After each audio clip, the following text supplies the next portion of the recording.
રાજકોટનું ભાયાવદર જ્યાં ઝડપાયો બોગસ તબીબ સરસ્વતી સોસાયટીમાં ચલાવતો હતો ગેરકાયદે ક્લિનિક પોલીસ અને આરોગ્ય વિભાગની ટીમે દરોડો પાડ્યો ડિગ્રી વગર દવા આપી લોકોને આરોગ્ય સાથે ચેડા કરતો તબીબ ઝડપાયો અંદાજે 10,000ની કિંમતનો મુદ્દામાલ તેને ત્યાંથી જપ્ત કરવામાં આવ્યો છે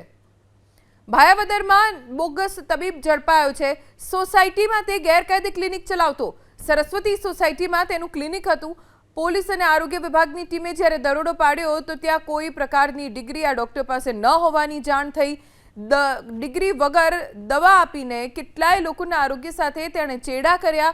જેને જોતા પોલીસે તેની સામે કાયદાકીય કાર્યવાહી શરૂ કરી દીધી છે અને સાથે જ અંદાજે 10,000ની કિંમતનો મુદ્દામાલ પણ જપ્ત કરવામાં આવ્યો છે રાજકોટનું ભાયાવદર જ્યાં ઝડપાયો બોગસ તબીબ સરસ્વતી સોસાયટીમાં ચલાવતો હતો ગેરકાયદે ક્લિનિક પોલીસ અને આરોગ્ય વિભાગની ટીમે દરોડો પાડ્યો ડિગ્રી વગર દવા આપી લોકોને આરોગ્ય સાથે ચેડા કરતો તબીબ ઝડપાયો અંદાજે 10,000ની કિંમતનો મુદ્દામાલ તેને ત્યાંથી જપ્ત કરવામાં આવ્યો છે